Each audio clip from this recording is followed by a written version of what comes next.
저는 이번 주장을 맡은 대진대학교 정석환 교수입니다. 인사드리겠습니다. 요즘에 이게 제가 어느 심포지움을 항상 가봐도 모든 심포지움에 보면 전부 다 스마트가 붙어 있어가지고 이게 스마트가 너무 남용되는 거 아닌가 이런 생각이 들 정도로 스마트가 많이 붙어 있는데, 그럼에도 불구하고 어차피 이 방향으로 갈 수밖에 없다 이런 부분이고, 앞으로 이제 물관리라든지 이런 부분들이 굉장히 과거에는 보수적인 어떤 형태의 정책이라든지 연구가 이렇게 이루어졌는데, 앞으로의 어떤 물관리 패러다임이라든지 또 물관리라는 부분이 굉장한 획기적인 변화가 있을 필요가 있고 과도기에 있다 이런 측면이고, 그런 측면에서 그것을 뒷받침해주는 게 스마트라고 하는 그런 부분인 것 같습니다. 그래서 이번 주제도 상당히 좀 새로운 내용들이 많이 있어서 기대가 큽니다. 그런 발표를 지금부터 바로 시작하겠습니다. 지금 첫 번째 발표는 손동환 K워터 지방상수도처장님께서 지방상수도 현대화 및 스마트 관광관리 인프라 구축 사업 현황에 대해서 말씀드리겠습니다. 네, 발표 부탁합니다. 안녕하십니까, 지방상수도처장입니다. 요즘에 이제 지방상수도에 두 가지 큰 사업을 하고 있습니다. 그래서 지방상수도 현대화 사업하고 스마트 관광관리 인프라 구축 사업 SWM 사업이 진행 중인데요. 그거에 대한 현황하고 좀 보도록 하겠습니다.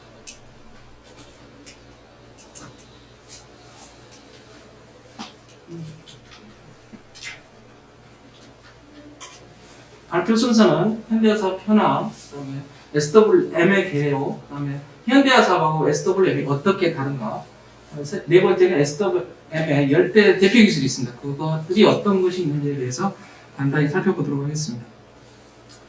현대화 사업 개요인데요.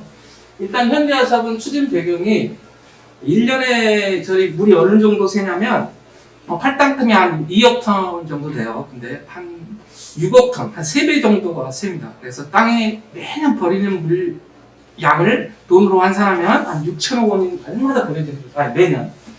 그 문제가 있고요. 그러다 보니까 환경부에서 2017년에 노후 상수도 시설 개량 사업을 국고 기원을 결정을 받았습니다.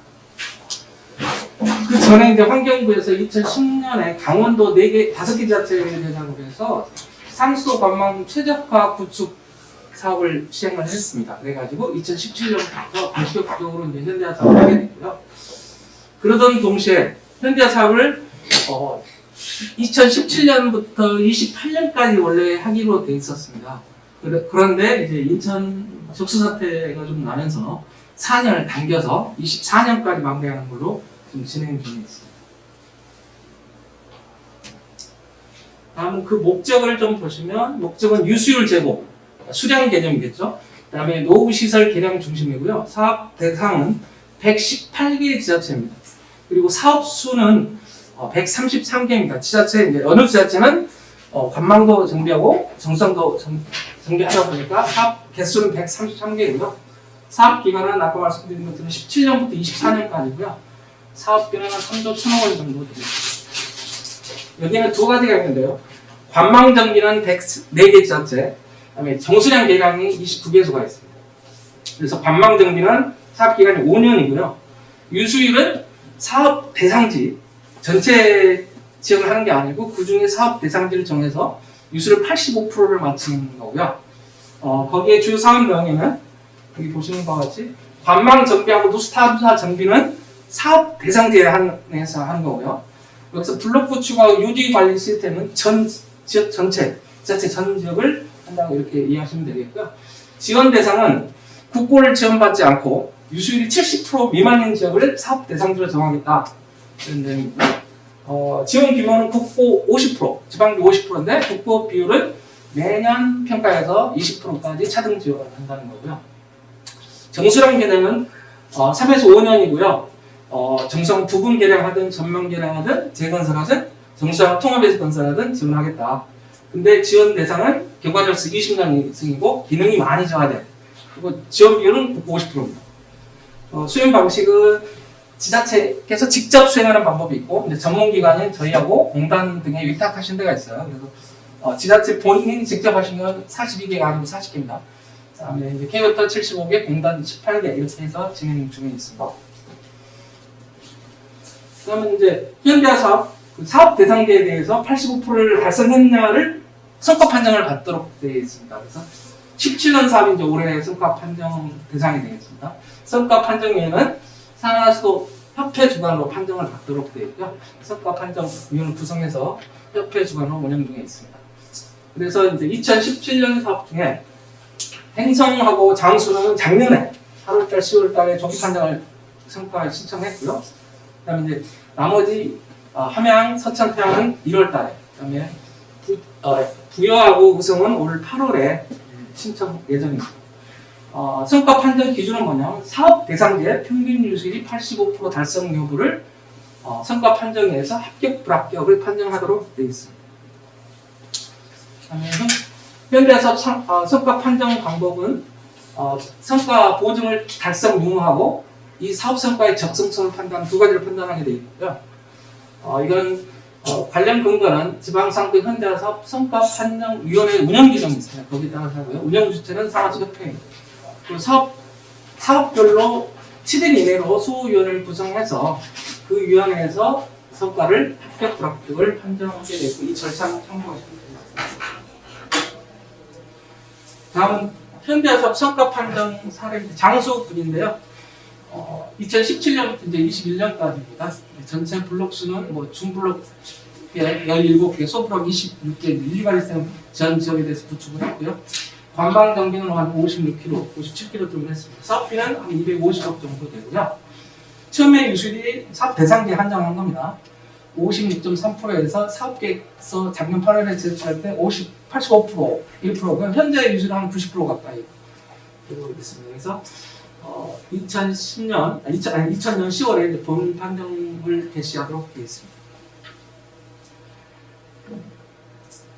그다음에 스마트 인프라 구축 사업은 또 이제 어떤 거냐면 좀 말씀드리면 이거는 이제 붉은 물, 썩물하고 이제 검은 가루 이런 것들이 자꾸 증폭되다 보니까 환경부에서 수돗물 사고 원인 및 대책을 발표했어요. 2019년 6월에. 그리고 2019년 8월에 기재부에서 에타 면제를 받았고요. 그리고 2000년에 사업으로 44개 지자체를 선정했습니다. 그리고 설명회까지 마쳤고요. 그다음에 이제 환경부가 2019년 12월에 수돗물 안전 종합대책 안에 이 내용을 포함해서 사업을 진행하게 되었고요. 여기에는 스마트 10개 대표 기술을 가지고 2000년에는 44개, 21년에는 77개, 2022년 40개 사업을 연차적으로 전 지자체를 대상으로 시행한다고 보시면 되겠습니다. 그림상 보시면 이제 시수원에서부터 수도꼭지까지 전 과정을 ICT를 접목해서 수질 측면입니다. 이 SWM 사업은 수질 관점에 더 가깝다. 현대화 사업은 수량 관점이라고 보시면 됩니다. 그래서 전반적인 걸 감시하고 정보를 제공해서 주민들이 안전하게 드실 수 있는 관리 체계를 만들겠다는 게 취지입니다. 사업 개요는 관망 수질 감시입니다. 수질 중심이고요. 그다음에 거기에 따른 빨리 예측하고 신속 대응 이런 쪽의 인프라 구축 사업이고요. 전 자체에 대상합니다. 160개에. 사업 기간은 2000년에서 2022년까지고 사업비는 한 1조 2천억 정도가 되겠습니다. 사업은 2000년에 44개, 21년에 77개, 22년에 40개를 추진하는 걸로 되어 있습니다. 거기에 10개 대표 기술 뒤에서 다시 한번 설명드릴 건데 수돗물 신뢰성 제고에 워터코디닥터에서 수도꼭지 수질을 이제 검사해주는 서비스, 그 다음에 거기서 이상이 있으면 워터닥터라고 해서 내시경을 넣어서 옥내 배관을 점검하고 이상이 있으면 세차하는 거고요. 그 다음에 이제 수돗물 사고 재발 구축으로는 실시간 수압계. 수압이 바뀌면 유속이 바뀌고 이런 것 때문에 탁수가 발생하는 문제가 있어서 실시간 수압계라든가. 그 다음에 유량을 감시하는 소규모 유량 감시 시스템. 그 다음에 관은 사람도 그 피 속에 혈전이 끼잖아요. 마찬가지로 관도 혈전이 끼기 때문에 그런 게 끼기 때문에 관 세척하는 시스템. 그 다음에 관이 땅속에 묻혔기 때문에 탁수가 일어나도 이제 아파트에 다 들어간 다음에 이제 후속 대체밖에 안 돼요. 그러지 말고 좀 실시간으로 해서 탁수가 들어오면 바로 수질 계측에서 실시간 계측에서 바로 버리다. 거기에 들어간 게 자동 드레인이고요. 스마트 메타링은 사람이 검침을 하다 보니까 오류도 많고 인정 검침도 하고 뭐 큰 개가 있는데 그 밑에 있는데 갈 수도 없잖아요. 검침도 안 되고 집안에 막 계량기 들고 이런 것들을 좀 실시간으로 직접 검침을 원활하게 좀 하자는 그런 측면이고요. 스마트 발로 인식 정보 시스템은 GIS 도면은 있으나 GIS 도면이 위치를 정확히 찍어주질 않아요. 타공사하다 관을 많이 이렇게 훼손을 시키니까 정확한 깊이, 위치 이런 걸 좀 정확히 알자는 측면에서 RFID를 활용한 기술이고요. 수질 감시 관리는 자동 수질 측정 장치라든가 제염소, 정밀 여과 장치 등이 있습니다. 뒤에 다시 설명드리겠습니다.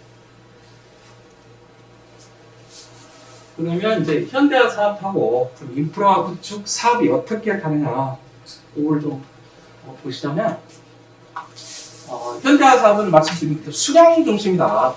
그리고 전체를 하지 않는다. 일부 지역에 하나씩 한다. 스마트 인프라 구축은 수질 중심에 가깝다. 그리고 전 지역에 대해서 사업을 추진한다. 이렇게 형태에서 이해하시면 되겠습니다. 그러면 이제 또 중복 문제가 있어요. 그러면 스마트 현대화 사업 일부 기술이 SWM 기술하고 중복되는 게 두 가지가 있습니다. 거기에 뭐냐면 소규모 유령 감시하고 수압기입니다. 그래서 이거는 일부 기술이 현대화 사업에 들어가 있으면 현대화 사전 기술 검토할 때 뺄 겁니다. 중복되지 않고. 만약에 반대로 SWM 기본계획이 있는데 뭐 뒤에서 한다 현대화 사업에서 한다든지 이렇게 중복되지 않도록 서로 검토 시에 상호 물량을 조절하겠다는 거고요. 그 다음에 요 데이터들이 수량과 수질 데이터들이 또 연계가 돼야 됩니다.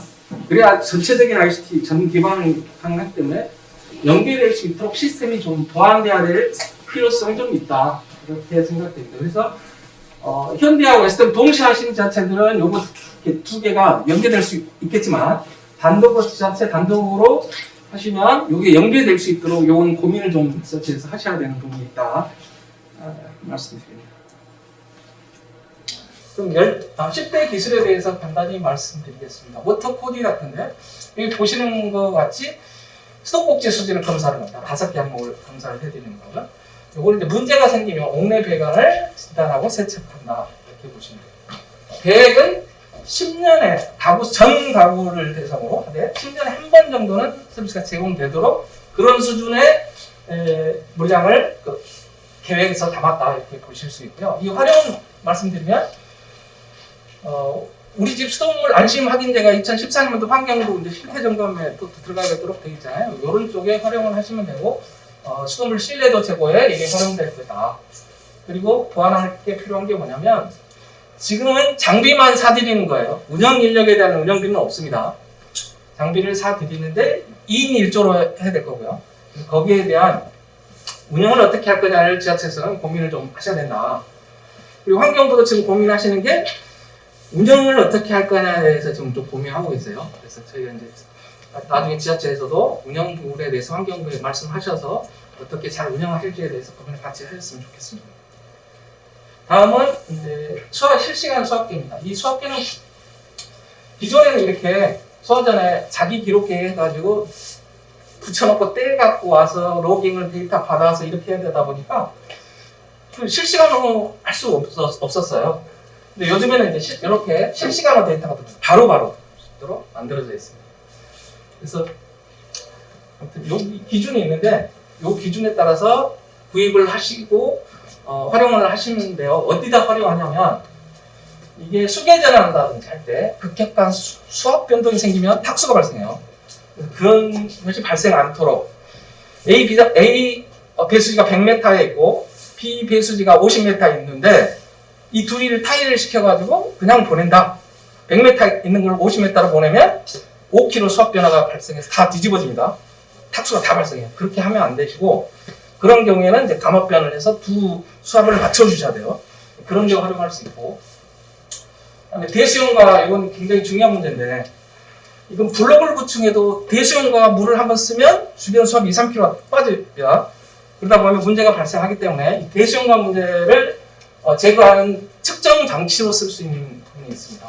그리고 대수용과 부분은 나중에 다시 쓰고요. 활용할 거고요. 그다음에 이제 실제 수압, 관망을 해석하려면 실제 수압이 어떤 건지 알아야 관망 해석 인자 보정을 합니다. 거기에 활용하는 겁니다. 다음은 이제 소급의 유량 감시인데 저희가 소블럭이라고 해서 500에서 1500 가구를 한 소블럭으로 관리하잖아요. 1500 너무 크다. 조금 나누자 해서 300에서 500 ton 단위로 조금 더 나눈 관리하기를 용이하게 누수 감지가 용이하도록 만들겠다는 게 취지가 되겠습니다. 그 다음에 스마트 미터링은 잘 아시겠지만 인력 검침을 하다 보면 여건이 안 돼서 인정 검침 한다든지 그 다음에 뭐 검침이 안 되는 부분도 많아요. 그래서 이거를 검침이 곤란한 지역을 이렇게 스마트 미터링을 하려고 하고 그 다음에 취약계층 같은 경우면 독거노인 계시면 이분들이 어떻게 되는지 모르잖아요. 근데 전기로 하면 기저전력이 있어서 사용 용무가 정확하게 구분 안 되는데 물은 O 아니면 X예요. 쓰든지 안 쓰든지. 그래서 일정한 시간에 안 쓰면 사회복지사한테 갑옷에 이렇게 날려주는 서비스를 한다는 게 이 사회안전망 서비스입니다. 그리고 이것도 전 급수대의 10% 정도까지 최대 지원하도록 되어 있는 게 스마트 미터링이라고 보시면 되겠습니다. 그리고 이 스마트 미터링을 활용하시려면 가능하면 여러 지역에 분산시켜 놓지 말고 이렇게 한 지역을 좀 집중적으로 하시는 게 활용성이 좋고요. 또 이때 문제가 생기는 게 있어요. 얘하고 얘가 회사가 달라요. 그러면 누가 잘못됐냐에 대한 문제가 생깁니다. 이 부분은 고민하셔야 됩니다. 이것도 민원이에요. 무조건 현장 나가셔야 됩니다. 그래서 이 부분을 어떻게 할 건지는 고민해서 하셔야 된다는 말씀 드립니다. 매 건이 올라가요. 민원 건수가. 그래서 저 부분은 좀 고려하셔야 된다. 그리고 스마트 인식체계는 GIS가 저희가 전국 관로가 22만 킬로예요. 그 중에 17만 킬로가 GIS고 나머지 이제 71%죠. GIS율이. 그런데 금속 관로는 이렇게 탐지가 어느 정도 되는데 비금속 관로는 탐지가 못해요. 찾을 수 없습니다. 아무도 어떤 방법도 없어요. 지금까지 나와 있는 기술은 없습니다. 그런데 GIS는 정확한 위치를 알려주지는 않아요. 아, 이쪽으로 지나가. 왜냐하면 GIS를 건설 당시에 동공 측량을 해서 위치를 찍어놨으면 위치가 정확하겠는데 옛날에 묻어놨잖아요. GIS 전에 종이도면을 그냥 GIS 한 거잖아요. 위치는 정확히 모르는 상태입니다. 그래서 그거를 보완하기 위해서 이런 RF라든지 RFID를 활용해서 보완하는 게 됩니다. 이게 자꾸 보완이 돼야 이 GIS가 정확해지는 거죠. 그러니까 GIS는 지금 정확하진 않아요. 잘 아시겠지만. 그래서 땅공사하다가 뭐 가스공사하다가 관을 터뜨린다든지 뭘 하다 자꾸 터지는 이유가 정확한 위치를 모른다는 거예요. 그래서 이거를 공사할 때 이런 것들을 심어 놓으시면 이게 축적이 되면 GIS 정확도가 올라간다. 이렇게 이해하시면 될 것 같습니다. 그 다음에 이제 자동 대리는 아까 말씀드린 것처럼 본관에 이상 수질이 있을 때, 그 다음에 관말에 잔류염소 안 나올 때 자동으로 드레인, 실시간으로 측정하면서 자동 드레인 시키는 그런 기술이라고 보시면 되겠습니다. 그 다음에 관세척을 아시는 것처럼 두 가지 타입이 있어요. 300mm 이상은 피그, 그러니까 스폰지를 넣는 겁니다. 그러니까 수세미를 넣어서 닦겠다는 개념으로 보셔서 이렇게 점검구하고 이렇게 나오는 리시버를 만들어서 만드는데 여기 돈이 많이 들어요. 근데 조건이 있습니다. 얘는 동일 광경일 때예요. 동일 광경이 아니면 중간에 한 번 더 잘라야 됩니다. 왜? 피그가 거기서 막히니까. 네, 그런 문제가 있고 300mm 이하는 공기, 고압 산소로 불어버리면 제일 좋은 방법이에요. 근데 이게 수질에 따라 달라요. 일반적인 거는 그냥 공기 세척을 해도 되는데 만강같이 끈적거리면 공기 세척을 안 됩니다. 이 방법 말고는 없어요. 네. 다음은 수질 자동 2분 안에. 네. 자동 수질 장치는 배수지에다가 배수지나 관망에 수질을 전체적으로 한번 보겠다고 해서 한 장치가 되겠고요. 제염소 투입은 정수량이 한번 넣더니 이 정수장 주변은 염소치가 심하고 관말은 염소가 안 나온다. 그래서 중간에 한번 적정하게 잔류염소가 분산되도록 하겠다는 개념입니다. 마지막으로 정밀 여과 장치인데 요즘에 이제 천만관, 유춘거가 나와서 이거를 관로상에 설치해서 이물질을 한번 걸러서 보다 안전한 물로 보내겠다고 하는 게 이 열대 대표 기술이라고 보시면 되겠습니다. 이상 발표 마치겠습니다. 예.